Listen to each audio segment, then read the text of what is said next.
Part 1. The year was 2147, and humanity had reached heights that previous generations could only dream of.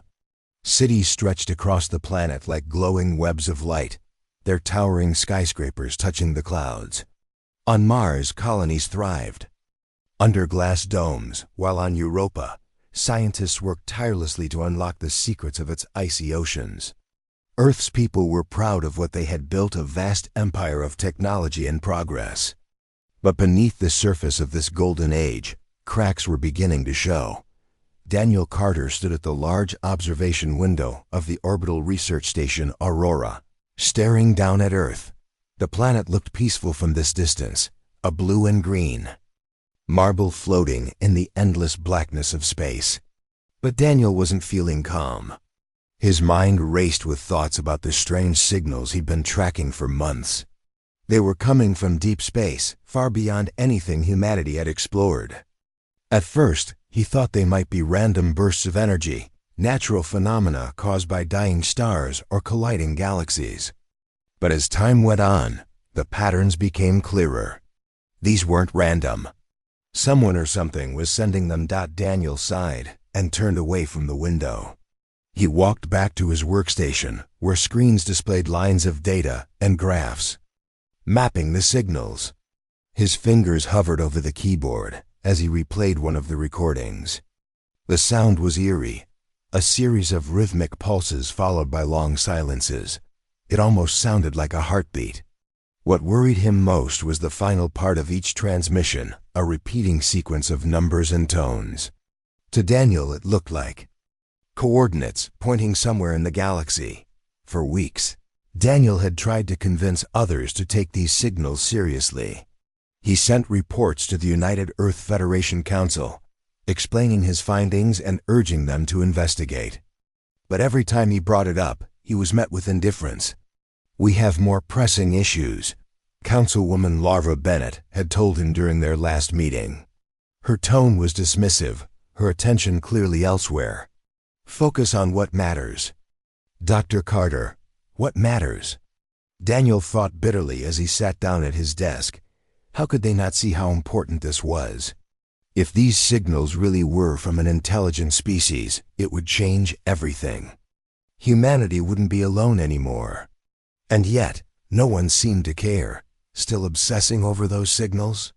A voice interrupted his thoughts. Daniel looked up to see Rachel Morse standing in the doorway. She was a fellow scientist aboard the Aurora, specializing in exobiology. Her dark hair was pulled back into a loose ponytail, and she carried a tablet under her arm. "I'm not obsessing," Daniel replied, though his tone suggested otherwise. "I just think we're missing something big here." Rachel stepped closer, glancing at the screens filled with data. "You've been saying that for months. No one's listening." "They should be," Daniel said firmly. "Look at this." He pointed to the graph showing the repeating pattern at the end of each signal. "It's too precise to be random. Someone or something is trying to communicate." Rachel studied the graph for a moment before shaking her head. "Even if you're right, what do you expect us to do? Launch a mission based on a hunch?" "It's not a hunch," Daniel shot back. "And yes, I do expect us to do something. This could be the most important discovery in human history." Rachel hesitated, then placed a hand on his shoulder. "I believe you, Daniel. I really do. But you know how the Federation works. Unless there's a direct threat or benefit, they won't act. You need proof, something undeniable." Proof. That word stuck in Daniel's mind long after Rachel left the room. She was right, of course.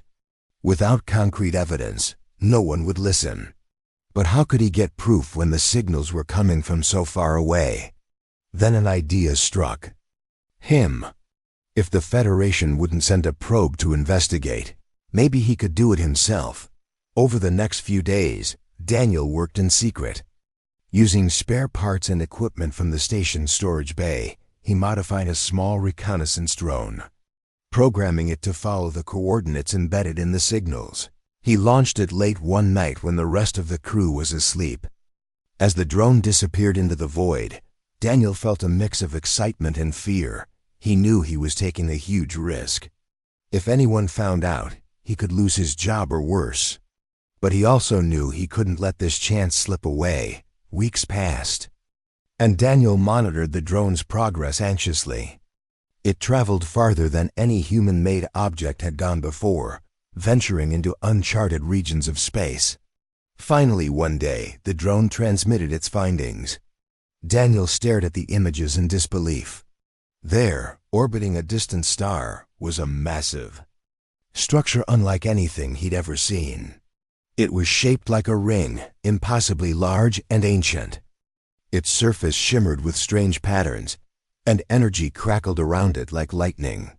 Daniel's heart raced as he realized what he was looking at. This wasn't just some random object, it was artificial. He immediately compiled the data into a report and sent it to the Federation Council. Surely they would have to listen now. But when the response came, it wasn't what he expected. Instead of excitement or curiosity, the council dismissed the discovery as irrelevant. "It's probably just a natural formation," Larva Bennett said during another brief meeting. "We don't have the resources to investigate every anomaly." Daniel clenched his fists in frustration. How could they be so blind? Didn't they understand what this meant? He wanted to scream, to shake them until they saw the truth, but instead, he forced himself to stay calm. Arguing wouldn't help. He needed to find another way. That night, Daniel returned to the observation window. Below him, Earth still glowed brightly, oblivious to the storm brewing in the stars. For the first time, he felt a pang of doubt. Had humanity grown too complacent, too focused on its own achievements, to notice the bigger picture? Or was it simply arrogance, believing they were the center of the universe? As he gazed out at the vast expanse of space, Daniel couldn't shake the feeling that something was coming. Whatever it was, it wouldn't wait much longer. And when it arrived, humanity might not be ready. Unbeknownst to Daniel, his fears were about to become reality.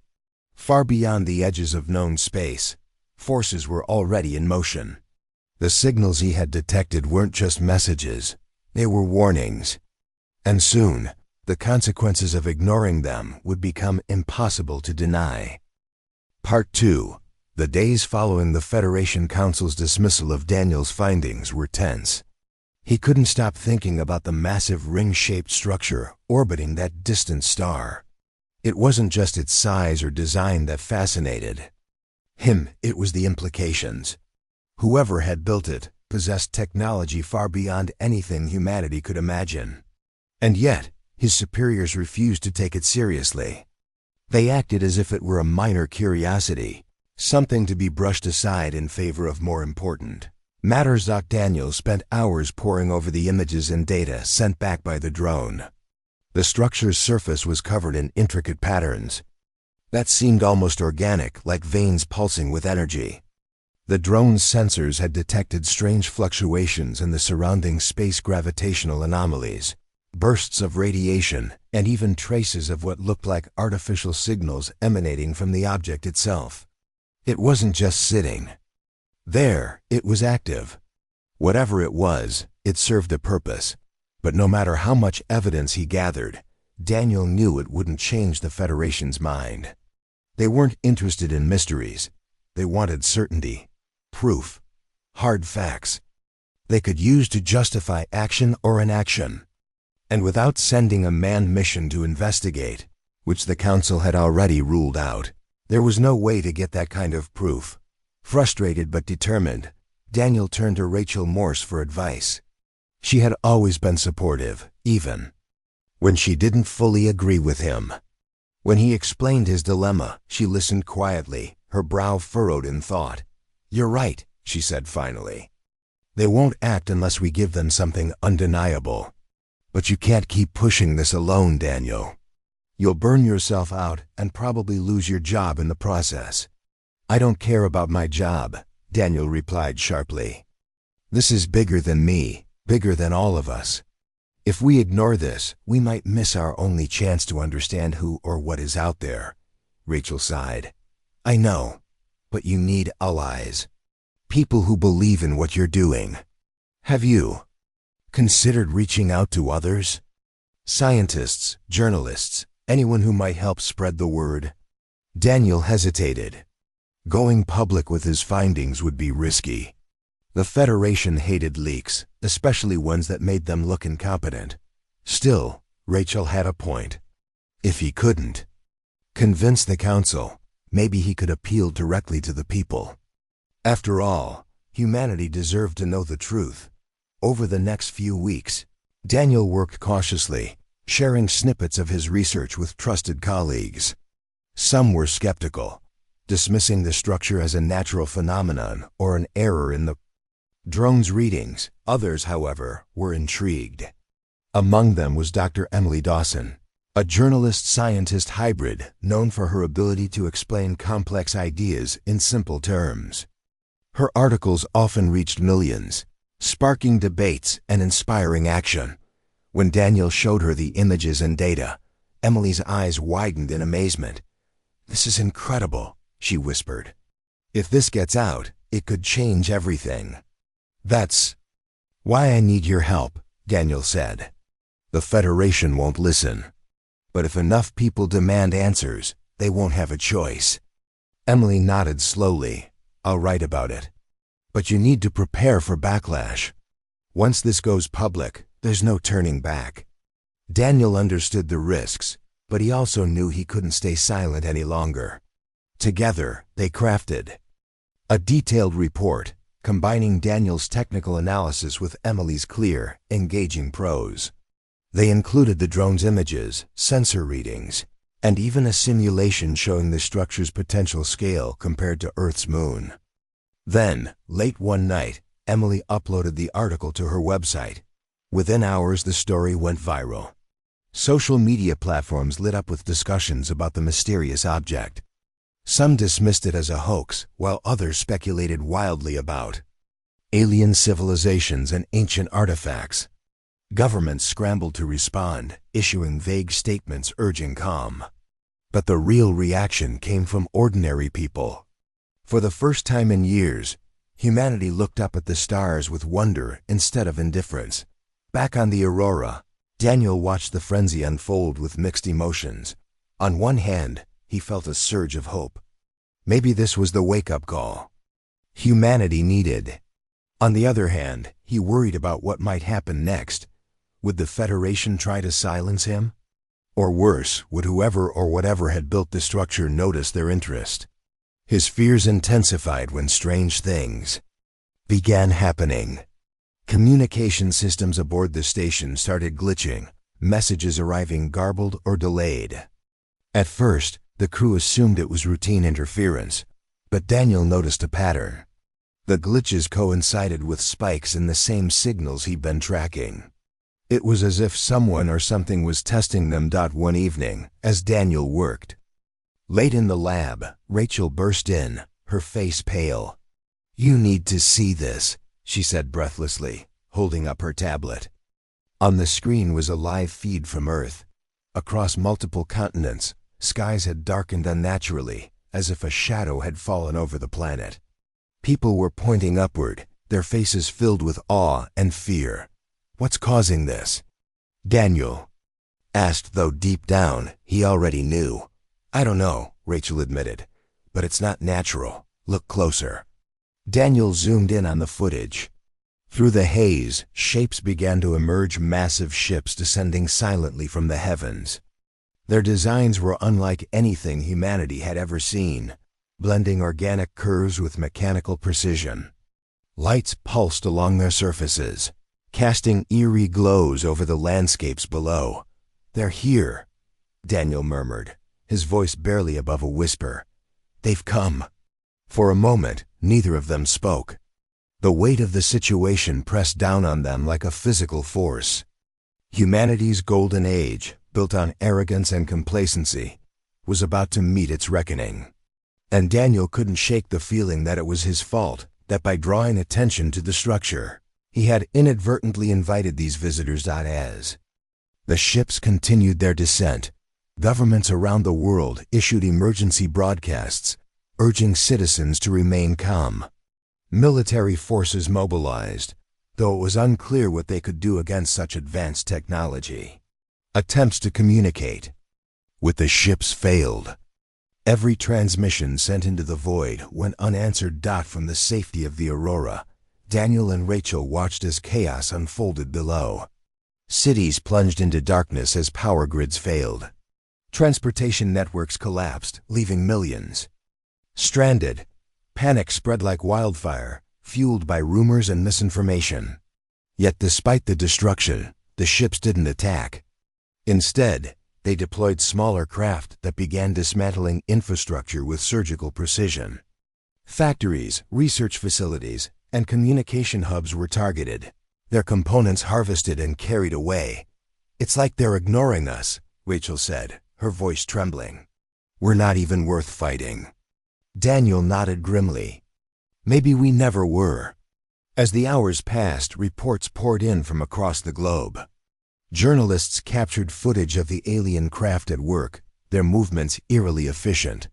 In New York City, Emily Dawson recorded a live broadcast, her camera shaking as she described the scene unfolding around her. "They're not attacking us directly," she said, her voice barely steady. "It's like they don't even see us." Her words echoed Daniel's darkest fears. These beings hadn't come to conquer or destroy, they'd come to reclaim something humanity had taken for granted. And now, as the empire they had built crumbled before their eyes, the truth was becoming painfully clear. Humanity had been warned, and now they were paying the price. Part 3. The world was falling apart, and no one knew why. For days, the alien ships had been hovering silently over cities, dismantling everything in their path. Power plants were stripped bare, communication towers reduced to rubble, and factories gutted like hollowed-out shells. Yet, despite the destruction, there was no violence, not in the way humans understood it. The aliens didn't fire weapons or launch attacks. They simply took what they wanted. From aboard the orbital research station Aurora, Daniel Carter watched helplessly as Earth descended into chaos. The once bright lights of the planet's cities flickered and dimmed, replaced by eerie shadows cast by the massive alien vessels. Each ship pulsed with an otherworldly glow, its surface shifting and shimmering as if alive. It was beautiful and terrifying. Rachel Morse stood beside him at the observation window, her arms crossed tightly over her chest. "They're not here to destroy us," she said softly, breaking the silence between them. "They're here for something else." Daniel nodded, his jaw clenched. He had suspected as much since the beginning. These beings weren't invaders in the traditional sense. They were collectors. But what were they collecting? And why? Down on Earth, Emily Dawson continued broadcasting live updates from New York City. Her camera captured the surreal scene unfolding around her. Streets empty except for abandoned cars, buildings collapsing under the weight of alien machinery, and people cowering in fear behind barricaded doors. Despite the danger, Emily refused to leave. She felt a responsibility to document everything, to make sure humanity remembered this moment, even if it meant risking her life. "They're ignoring us completely," Emily said into her microphone, her voice shaking slightly. "It's like we're invisible to them, or maybe we're just irrelevant." Her words echoed across the globe, reaching millions who huddled together in makeshift shelters or stared up at the sky in disbelief. Social media exploded with reactions, some angry, others frightened, and a few eerily calm. Conspiracy theories spread like wildfire, blaming everyone from secret government agencies to rogue AI systems. But deep down, most people knew the truth. This wasn't human-made.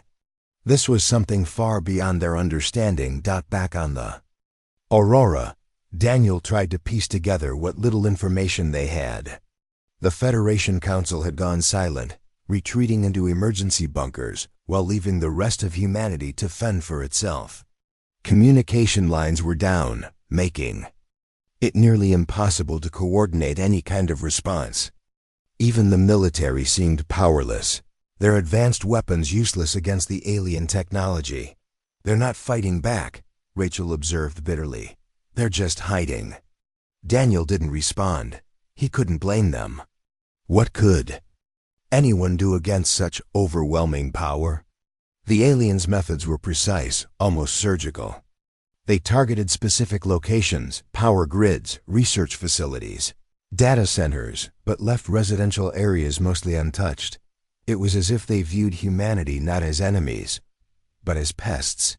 An inconvenience to be brushed aside. As the hours dragged on, Daniel became increasingly convinced that the aliens were connected to the mysterious structure he'd discovered.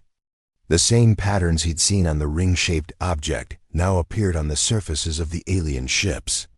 They glowed faintly, pulsing in rhythm with the strange signals he'd been tracking for months. Whatever these beings were, they hadn't come unprepared. They knew exactly where to go and what to take, but why now? Why, after centuries of silence, had they suddenly decided to act? Daniel wrestled with the question, replaying every detail of his research in his mind. Then it hit him, the artifact buried beneath Antarctica's ice. The relic he'd read about in classified archives years ago, dismissed as nothing more than a myth. Could it be real? Could it be the key to understanding what the aliens wanted? "We need to find out more about that artifact," Daniel said abruptly, turning to Rachel. She blinked, startled by the urgency in his voice. "What artifact?" "There's something buried under Antarctica," Daniel explained quickly. "An ancient object that predates human civilization. I always thought it was just a story, but now—" He trailed off, his mind racing. What if it's connected to all of this? What if the aliens are here because of it? Rachel frowned. Even if it exists, how would we get to it? Half the planet's in ruins, and the Federation isn't exactly eager to cooperate. I know, Daniel admitted, but we have to try. If we can figure out what the artifact is and why the aliens want it, we might stand a chance. Rachel hesitated, then nodded slowly. All right, let's see what we can dig up. Over the next few days, Daniel and Rachel scoured the station's archives, searching for any mention of the Antarctic artifact. Most of the files were heavily redacted, but they managed to piece together fragments of information. According to the records, the artifact had been discovered decades earlier during a routine geological survey.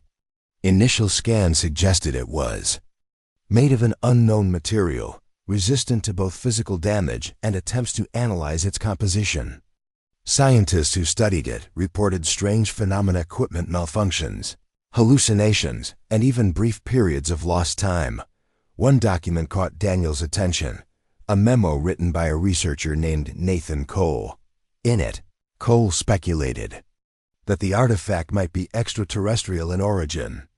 Its design defies logic, he wrote. It's as if it was created by a species far older and far smarter than us. Daniel shared the memo with Rachel, his hands trembling slightly. This is it, he said. This has to be what they're looking for. But why? Rachel asked. Why wait so long to come back for it? I don't know, Daniel replied.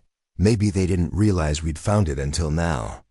Or maybe, he paused, considering the possibility. Maybe they were waiting to see what we'd do with it.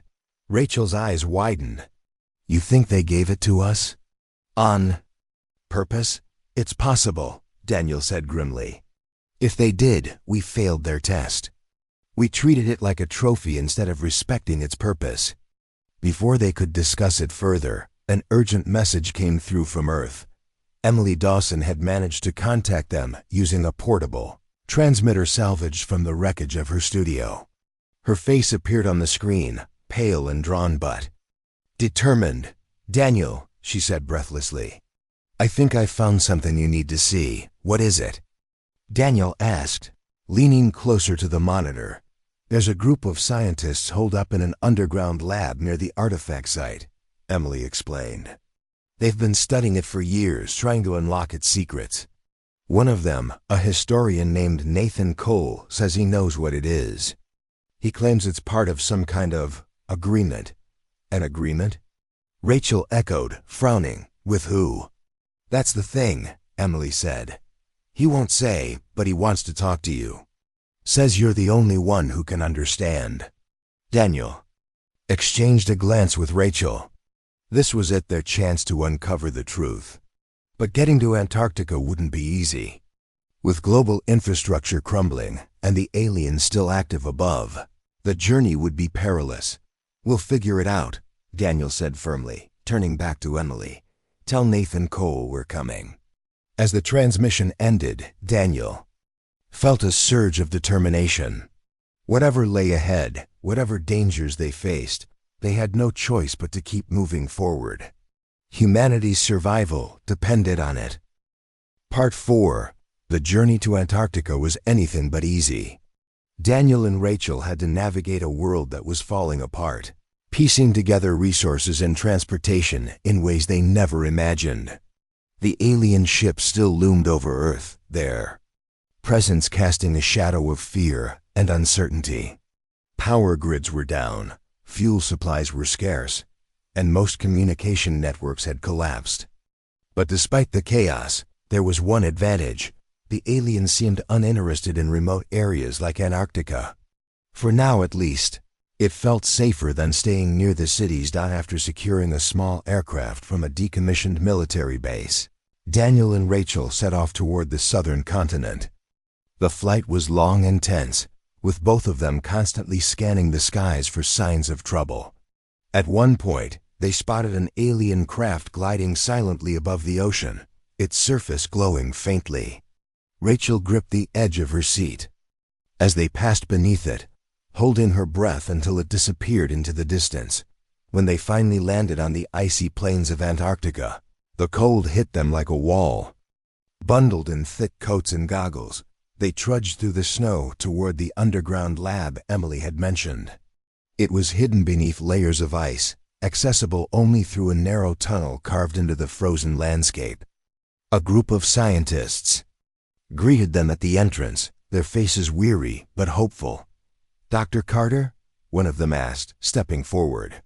He was an older man with graying hair and sharp eyes. Nathan Cole, the historian Emily had spoken about. Yes, Daniel replied, shaking his hand. You said you know something about the artifact. I do, Nathan confirmed, leading them inside. But I'll warn you, it's not going to be easy to hear. The lab was dimly lit, powered by generators that hummed softly in the background. Monitors displayed images and data related to the artifact, while shelves were lined with notebooks and files. In the center of the room stood the object itself, encased in a protective glass dome. It was unlike anything Daniel or Rachel had ever seen. About the size of a car engine, it shimmered with colors that shifted depending on the angle. Its surface was smooth, yet intricate, covered in patterns that seemed to pulse faintly, almost like a heartbeat. This is it, Nathan said, gesturing to the artifact. We've been studying it for years, but we're still no closer to understanding how it works or why it's here. What have you learned so far? Rachel asked, her voice tinged with awe as she studied the object. Nathan sighed, pulling up a chair and motioning for them to sit. What I'm about to tell you goes against everything we thought we knew about human history. Are you ready? Daniel nodded. Just tell us. The artifact isn't just ancient, Nathan began. It's extraterrestrial. And it wasn't abandoned, it was given to us. Given to us? Rachel echoed, frowning. By who? That's the part I can't prove, Nathan admitted. But based on the evidence, it seems clear that an advanced species visited Earth thousands of years ago. They left this behind, along with other relics scattered across the planet. These artifacts weren't random gifts, they were tools meant to help humanity evolve. Daniel leaned forward, his mind racing. So you're saying these aliens uplifted us? Gave us technology to make us smarter, stronger? In a way, yes, Nathan replied. But it wasn't just about technology, it was about potential. They saw something in us, something worth nurturing. The problem is, we didn't live up to their expectations. How do you mean? Rachel asked, her brow furrowed. Nathan hesitated before continuing. Think about it. What did we do with their gifts? We used them to build weapons, exploit resources, dominate each other. Instead of using the artifacts to improve ourselves, we turned them into tools for greed and power. Over time, we forgot where they came from and what they were supposed to represent. Daniel felt a chill run down his spine. And now the aliens are back, to take it all away. It looks that way, Nathan said grimly. From what you've described about the ships, they're not here to destroy us. They're here to reclaim what belongs to them. To clean up the mess we made. Rachel shook her head, struggling to process everything. But why wait so long? Why come back now? That's the question, isn't it? Nathan said. My theory is that they gave us time, a chance to prove ourselves. But instead of learning from their gifts, we squandered them. Now they've decided we're not worthy anymore. The weight of Nathan's words hung heavy in the air. For a moment, no one spoke. Outside, the wind howled against the walls of the lab, a reminder of the harsh environment surrounding them. So what do we do? Daniel asked finally, breaking the silence. If they're here to take the artifact, how do we stop them? You don't, Nathan replied bluntly. You can't fight them. Their technology is centuries ahead of ours. Any attempt to resist will only make things worse. Then what's the point of telling us all this? Rachel demanded, frustration creeping into her voice. If we can't do anything, why even try? Because maybe there's another way, Nathan said, his tone softening. Maybe we can show them we've changed. That we're capable of doing better. Daniel frowned, considering the idea. How? By apologizing? Telling them we're sorry for messing up? In a way, yes, Nathan admitted. But it's more than that. We need to demonstrate growth. Action, not words. If we can prove that we understand the value of their gift and that we're willing to use it responsibly, we might stand a chance. Rachel looked skeptical. Even if we could pull that off, how do we get through to them? They haven't responded to any of our attempts to communicate. That's where you come in, Nathan said, turning to Daniel. You've been tracking their signals longer than anyone else. You've seen how they operate. If anyone can figure out a way to reach them, it's you. Daniel hesitated, the enormity of the task sinking in. He wasn't sure he was the right person for this knot, when so much was at stake. But deep down, he knew Nathan was right. If humanity had any hope of surviving this, it would require someone willing to step up and try. All right, Daniel said finally, standing up. Let's get to work. Over the next several hours, the team gathered around the artifact, brainstorming ideas. Daniel focused on analyzing the patterns of the alien signals, looking for clues that might help them establish contact. Rachel worked with Nathan to study the artifact's behavior, hoping to unlock some kind of message or instruction. Meanwhile, Emily joined them via video link, sharing updates from her position in New York. She had managed to rally a small group of volunteers who were documenting the aliens' activities and spreading awareness online. As night fell, the lab grew quieter, the hum of the generators the only sound breaking the stillness. Daniel stared at the artifact, his mind racing. He couldn't shake the feeling that it was alive, that it was watching them, waiting for something. Do you think it knows we're here? Rachel asked suddenly, voicing the thought that had been lingering in everyone's minds. I don't know, Daniel admitted. But if it does, maybe that's a good thing. Maybe it's testing us too. Whatever the truth was, one thing was certain. Time was running out. The aliens were already dismantling Earth's infrastructure, and it was only a matter of time before they reached Antarctica. Humanity's fate rested on whether Daniel and his team could find a way to bridge the gap between two species, one ancient and powerful, the other flawed but determined. For the first time in days, Daniel felt a flicker of hope. It was small, fragile, and uncertain, but it was enough to keep him going. Part 5. The next morning, the team gathered around a makeshift table in the lab. Papers, tablets, and laptops were scattered across its surface, filled with notes, diagrams, and calculations. The air was tense but focused. Everyone knew what was at stake. If they couldn't find a way to communicate with the aliens and convince them that humanity deserved another chance, everything would be lost. Daniel stood at the head of the table, his eyes scanning the faces of those around. Him, Nathan, Rachel, Emily on the video screen, and a few other scientists who had joined their effort. They all looked exhausted, their faces pale from lack of sleep, but there was determination in their eyes. This was their last shot. "We need a plan," Daniel said, breaking the silence. "Something concrete we can present to them." "Words won't cut it. We have to show them action," Nathan nodded.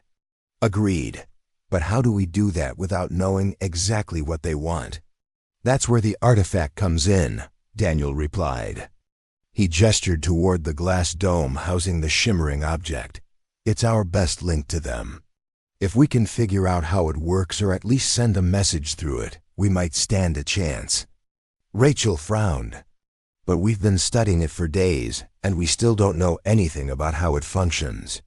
"What makes you think we'll crack it now?" "I don't," Daniel admitted. "But we don't have a choice. We have to try." Emily chimed in from her screen. "What if we use the patterns from the alien signals? You've been decoding those for months, right? Maybe they're connected to the artifact somehow." Daniel's eyes lit up. "That's not a bad idea. The signals and the artifact share similar patterns. It's possible they're part of the same system." "Then let's test it," Nathan said. "We've got nothing to lose." For the rest of the day, the team worked tirelessly. Daniel focused on translating the alien signals into a format the artifact might recognize. Rachel and Nathan ran simulations feeding the data into the artifact's protective dome to see if it responded. At first, nothing happened. The object remained inert, its colors shifting lazily as if oblivious to their efforts. But then, late in the evening, something changed. As Daniel adjusted the frequency of the signal, the artifact began to hum faintly. Its surface rippled like water, and the glowing patterns grew brighter. Everyone froze, staring in awe as the room filled with a soft melodic tone. "It's reacting," Rachel whispered, her voice trembling with excitement. "We're onto something." Encouraged by the breakthrough, the team pushed harder. Over the next few hours, they refined the process, experimenting with different combinations of signals and frequencies. Slowly but surely, the artifact became more responsive. It wasn't just reacting, it was communicating. "This is incredible," Nathan murmured, scribbling notes furiously. "It's like it's trying to teach us." Daniel nodded, his heart pounding. "If we can understand what it's saying, maybe we can use it to reach the aliens." As dawn approached, they finally made progress. The artifact emitted a series of tones that matched the alien signals almost perfectly. When Daniel played back one of the recorded messages, the artifact pulsed in response, creating a feedback loop. It was subtle, but undeniable, a form of communication. "We've got it," Daniel said, his voice hoarse from exhaustion. "This is our way in." Now came the hard part, sending a message. Using the artifact as a relay, they crafted a simple transmission. It wasn't much, just a greeting and a plea for understanding, but it was all they could manage in such a short time. With trembling hands, Daniel activated the signal, directing it toward the nearest alien ship. For several agonizing minutes, there was no response. The team held their breath, waiting for any sign that their message had been received. Then suddenly, the lights in the lab flickered. The hum of the generators grew louder, and the temperature dropped sharply. Outside, the wind stopped completely, leaving an eerie stillness in its wake. "They're here," Rachel said softly, her eyes wide with fear. Moments later, the ground shook as a massive shadow fell over the lab. Through the narrow tunnel entrance, they could see the silhouette of an alien craft descending silently. Its surface glowed faintly, casting strange reflections on the icy walls. "What do we do?" Nathan asked, his voice barely above a whisper. "Stay calm," Daniel replied, though his own nerves were fraying. "Let's see what happens." The ship hovered above the lab for what felt like an eternity before lowering itself gently onto the ice. A section of its hull opened, revealing a beam of light that stretched down to the ground. From within the ship emerged a towering figure, its shape both organic and mechanical. Its body shimmered with the same patterns as the artifact, pulsating with energy. "Is that one of them?" Rachel asked, clutching Daniel's arm.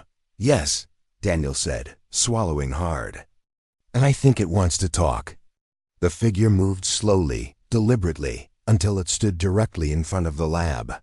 Its presence was overwhelming, radiating power and intelligence far beyond human comprehension.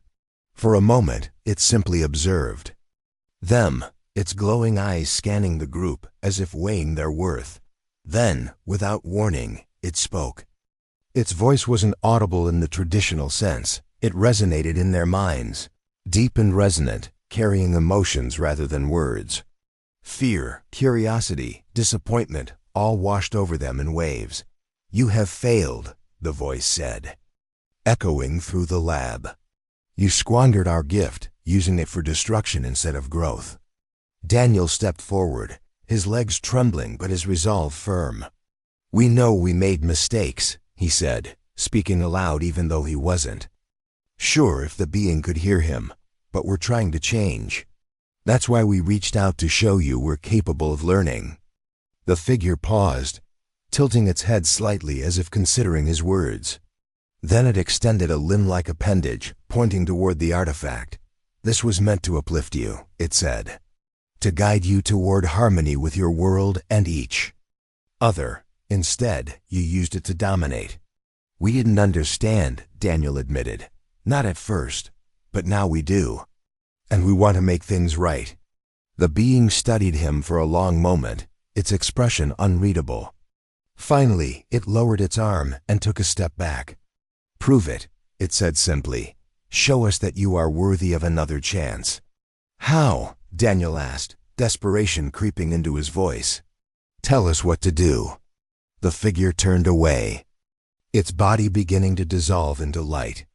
Before vanishing completely, it left them with one final message: repair what you have broken.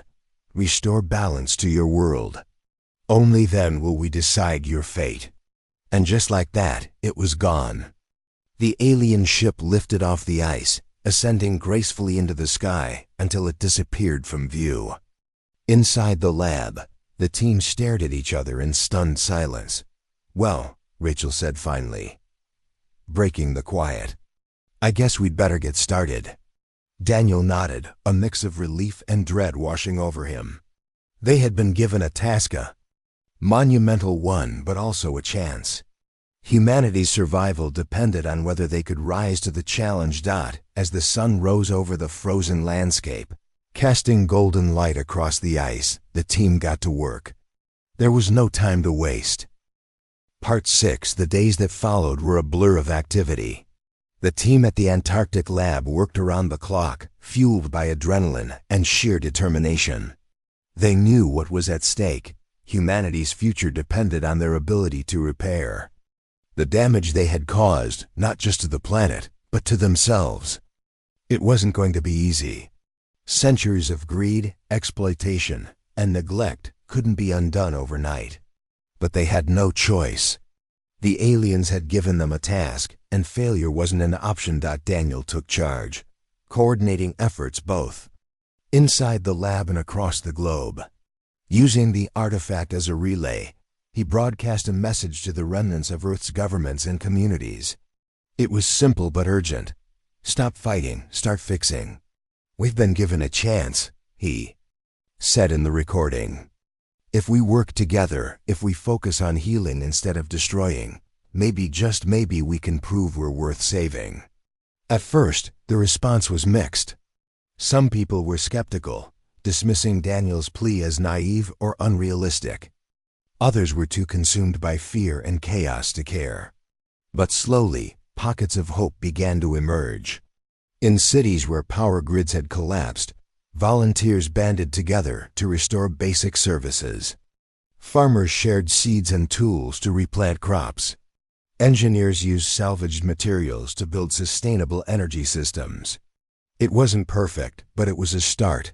Rachel focused her efforts on studying the artifact, trying to unlock more of its secrets.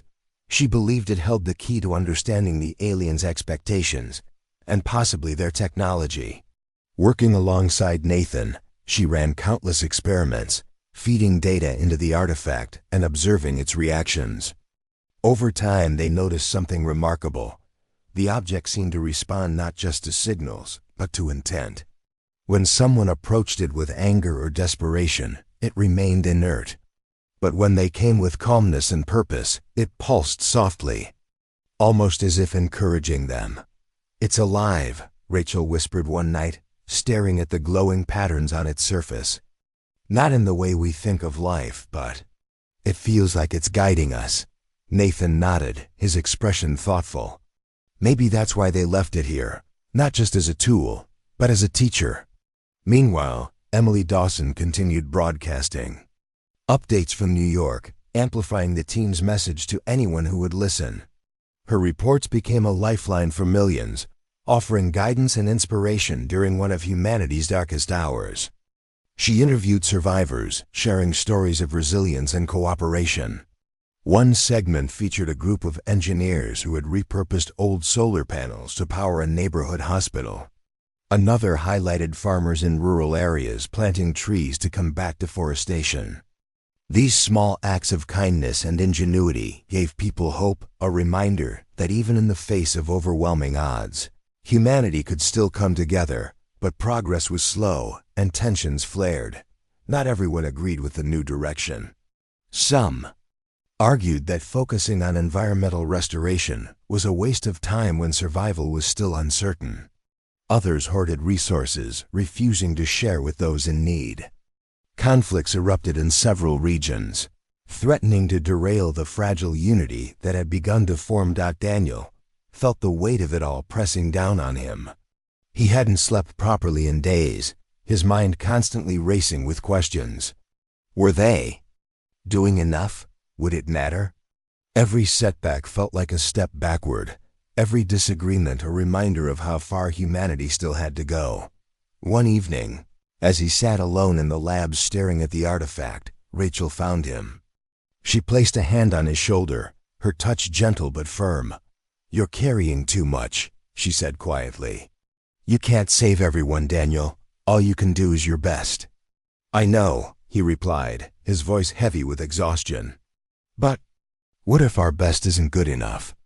"It has to be," Rachel said firmly, "because giving up isn't an option. Not now." Her words struck a chord. Daniel realized she was right. They couldn't control everything, only their own actions. And maybe that was enough. Maybe proving they were worthy didn't mean achieving perfection. Maybe it meant showing that they were willing to try. With renewed determination, Daniel reached out to leaders of various communities, urging them to put aside their differences and work toward a common goal. He emphasized collaboration over competition, reminding them that survival wasn't about individual gain but collective effort. Slowly, the message began to take hold. Projects that once seemed impossible started gaining momentum. Forests were replanted, rivers cleaned, and damaged ecosystems nursed back to health. Back at the lab, Rachel and Nathan made another breakthrough. Through careful observation, they discovered that the artifact wasn't just a passive object. It was actively interacting with Earth's biosphere. Its energy resonated with living organisms, accelerating growth and promoting healing. Plants exposed to its pulses grew faster and stronger. Animals injured near the lab recovered quicker than expected. It was as if the artifact was designed not only to teach but also to heal. "This changes everything," Nathan said, his eyes wide with excitement. If we can integrate this energy into the environment, we might be able to speed up the recovery process. Daniel immediately saw the potential. Can we replicate it? Scale it up? It'll take time, Rachel admitted. But yes, I think so. If we combine this with the efforts already underway, we might actually stand a chance. As the weeks passed, the signs of change became undeniable. Oceans cleared of pollution, skies turned bluer, and wildlife returned to areas long abandoned. People began to notice and believe. Hope spread like wildfire, reigniting humanity's spirit. For the first time in centuries, Earth felt alive. Again, but Daniel knew the real test was yet to come. The aliens hadn't returned, and there was no guarantee they ever would. Had they seen enough, or were they waiting for something more? One night, as Daniel stood outside the lab gazing at the stars, he felt a strange sense of peace. The journey ahead was uncertain, but for the first time, he felt proud of what humanity had accomplished. They weren't perfect, but they were trying. And maybe, just maybe, that was enough. Far above, the alien ships lingered silently, watching. Part 7. The months dragged on, and humanity's efforts to repair the planet became a global movement. People from every corner of the Earth joined forces, working tirelessly to undo centuries of damage. Forests once lost to deforestation began to regrow, their saplings nurtured by hands that had once taken without thought. Rivers choked with waste flowed clear again, their waters teeming with life. Even the air seemed fresher, carrying the scent of renewal rather than decay. It was far from perfect, but it was progress, and for the first time in generations, humanity felt united by a shared purpose. Daniel Carter stood at the edge of a newly planted forest in Antarctica, his breath visible in the cold air. The trees were still small, their branches fragile against the wind, but they represented something much larger, hope. Around him, volunteers worked in silence, planting seeds and tending to the soil.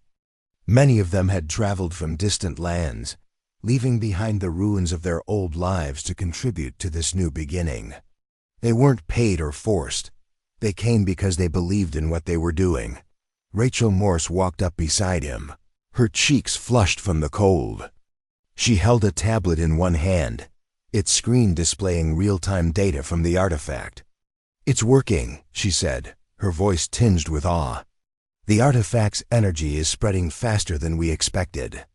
Ecosystems are healing at an incredible rate." Daniel nodded, though his expression remained pensive.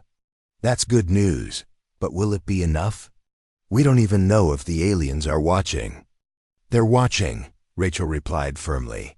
"They have to be. Something this big, it can't go unnoticed." Daniel wanted to believe her, but doubt lingered in his mind. The aliens hadn't made contact since their last visit, and the absence of communication was unsettling. Had they abandoned humanity altogether? Or were they waiting for something more? Back at the lab, Nathan Cole and Emily Dawson continued their work, analyzing the artifact's behavior and sharing updates with the world. Nathan had developed a theory about its true nature. It wasn't just a tool or a teacher. It was alive. Not in the way humans understood life, but as a being of energy, consciousness, and purpose. Its patterns shifted and changed, depending on the environment around it, almost as if it were adapting to humanity's actions. "It's not just helping us heal the planet," Nathan explained during one of Emily's broadcasts. "It's learning from us, responding to our intentions. If we approach it with care and respect, it responds in kind." Emily nodded, her camera capturing the glowing artifact in the background. "So it's like a mirror," she said, "showing us who we are and who we could become." The idea resonated deeply with people. Across the globe, communities embraced the concept of coexistence, not just with nature, but with each other. Old rivalries faded as nations pooled resources and knowledge. Borders became less important than survival and renewal. For the first time, humanity acted not as conquerors, but as stewards. But despite the progress, challenges remained. Some regions resisted change, clinging to outdated ways of thinking. Others struggled with the sheer scale of the task ahead. Entire cities lay in ruins, their rebuilding delayed by lack of materials or manpower. And then there were those who questioned whether humanity deserved redemption at all. One evening, Daniel gathered the team in the lab to discuss their next steps. The atmosphere was tense but hopeful. "We've done a lot," he began, pacing slowly as he spoke. "But we need to do more. The aliens gave us a chance, but they didn't tell us how much time we have. What if they decide we failed before we finish?" "We can't think like that," Rachel interjected. "All we can do is keep moving forward. Show them we're serious." Nathan leaned forward, resting his elbows on the table. "What if we took it a step further? Instead of just repairing the planet, what if we merged our efforts with the artifact itself? Used its energy to create a permanent bond between humanity and the Earth?" Daniel frowned. "You mean integrate it into the biosphere?" "Yes," Nathan replied. "If we can align its energy with ours, maybe we can prove that we're ready to take responsibility, that we understand the balance we disrupted and how to restore it." The idea was risky, perhaps even dangerous. No one knew what would happen if they attempted such a fusion. The artifact was powerful, its full capabilities still a mystery. But it was also their best chance to demonstrate growth, to show the aliens that humanity had truly changed. After hours of discussion, the team agreed to proceed. Using data collected over the past months, they devised a plan to amplify the artifact's energy and channel it into Earth's ecosystems. The process would require precise calculations and coordination, but they were determined to make it work. As the preparations unfolded, Daniel found himself spending more time alone with the artifact. He often sat near it, studying its shifting patterns and listening to its faint hum. There was something comforting about its presence, as if it understood the weight of what they were trying to achieve. One night, as he gazed at its glowing surface, he felt a strange sensation, a warmth spreading through his chest, followed by a flood of images and emotions.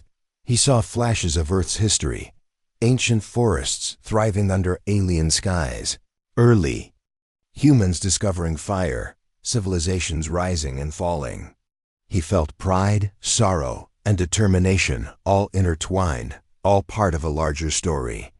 When the vision faded, Daniel realized tears were streaming down his face. The artifact wasn't just teaching them, it was sharing its memories, its pain and its hope. And in that moment, Daniel understood what the aliens wanted. They weren't looking for perfection.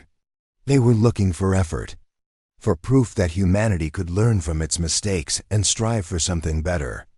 Day of the experiment arrived, and the team gathered in the lab, their faces a mix of excitement and fear. Outside, volunteers stood ready to monitor the effects on the surrounding environment. Emily broadcast the event live, her voice steady despite the tension in the air. "Here goes nothing," Daniel muttered as he activated the system. Energy surged through the artifact, its glow intensifying until it filled the room with light. For a moment, everything seemed frozen, then the energy burst outward, flowing into the ground, the air, and the ice around them. At first, nothing appeared to happen. Then, slowly, changes began to emerge. Plants sprouted instantly, their leaves vibrant and healthy. Snow melted into clear streams, feeding the newly formed vegetation. Animals emerged from hiding, drawn by the sudden abundance of life. The entire landscape transformed within minutes, as if spring had arrived in the heart of winter. "It's working," Rachel whispered, her eyes wide with wonder. "It's actually working." As the energy settled, the team stepped outside to witness the results. The barren ice fields of Antarctica had been replaced by lush greenery, teeming with life. Birds sang overhead, and the air smelled fresh and clean. It was a miracle and a promise. Far above, the alien ships stirred. Their lights brightened and their movements grew deliberate. Humanity's message had been sent loud and clear. Now all they could do was wait. Daniel looked up at the sky, his heart pounding. He didn't know what the aliens would decide, but for the first time, he felt confident that they had given it their all. Whatever happened next, humanity had proven one thing: they were capable of change. Part 8. The days that followed the experiment were filled with anticipation. The team at the Antarctic lab, along with millions around the world, waited anxiously for a response from the aliens. Their ship still lingered in orbit, silent and unmoving, casting long shadows over Earth's surface. No one knew what the beings aboard those vessels thought of humanity's efforts, or if they even cared. But Daniel Carter refused to give up hope. He had poured everything into this chance, and he wasn't about to let doubt take hold now. In the meantime, the changes brought by the artifact continued to spread. Its energy seeped into the planet like water filling cracks in dry soil, revitalizing ecosystems and breathing life back into places long thought lost. Deserts bloomed with wildflowers, oceans teemed with fish, and forests stretched farther than anyone remembered. Even the air felt different, lighter, cleaner, as though the Earth itself was sighing in relief. People marveled at the transformation, their spirits buoyed by the sight of nature reclaiming its rightful place. But it wasn't just the environment that changed. Humanity did too. Communities worked together without hesitation, sharing resources and knowledge freely. Old rivalries faded, replaced by a shared sense of purpose. For the first time in centuries, people acted not out of greed or fear, but out of love for each other, for the planet, and for the future they hoped to create. It was imperfect, messy, and sometimes painful, but it was real. And it gave Daniel a quiet kind of pride. One evening, as the sun dipped below the horizon, painting the sky in shades of orange and pink, Daniel stood outside the lab with Rachel. Morse. They watched as birds circled overhead, their calls echoing across the newly green landscape. The scene was peaceful, almost serene, but beneath the calm lay an undercurrent of tension. Neither of them spoke, both lost in their thoughts. "You think they'll come back?" Rachel asked finally, breaking the silence. "They have to," Daniel replied, though his voice lacked conviction. "They gave us this chance. They wouldn't just leave." Rachel nodded slowly, her eyes fixed on the distant glow of one of the alien ships. "Even if they don't, we've already come so far. Look at what we've done." Daniel glanced at her, a small smile tugging at the corners of his mouth. "Yeah, we have." For all the uncertainty, there was no denying the progress they'd made. Humanity wasn't the same species it had been before the aliens arrived. Something fundamental had shifted, not because of technology or force, but because of choice. They had chosen to change, to try. And maybe, Daniel thought, that was the point. 2 days later, the aliens returned. It happened suddenly, without warning. One moment, the skies were clear. The next, a massive ship descended silently above the Antarctic lab. Its surface shimmered with familiar patterns, glowing brighter as it approached the ground. The team gathered outside, their hearts pounding as they watched the vessel touch down gently on the ice. A section of its hull opened, revealing a beam of light that stretched down to the ground. From within emerged Kelther, the towering figure who had spoken to them months ago. His presence was overwhelming, radiating power and wisdom far beyond human comprehension. Yet, unlike before, his demeanor seemed softer, less judgmental. He moved slowly, deliberately, until he stood directly in front of the group. "You have done well," he said, his voice resonating in their minds rather than their ears. "Your actions speak louder than your words." Daniel stepped forward, his legs trembling slightly but his resolve firm. "We tried our best," he said. "We know we're not perfect, but we're learning. We want to do better." Kelther tilted his head, studying Daniel with glowing eyes that seemed to see straight through him. "You are fragile creatures," he said, easily swayed by fear and desire. "But you are also capable of growth, of resilience." He gestured toward the artifact, which now pulsed softly in the center of the lab. "This was given to guide you, not to control you. It is a seed, a beginning. You squandered its gift once, using it to dominate instead of nurture. Now you have taken the first steps toward balance. That is commendable." Rachel stepped forward hesitantly. "Does that mean you'll give us another chance?" Kelther paused, his expression unreadable. "A second chance comes with responsibility. The artifact will remain with you, but it is not a tool to be wielded.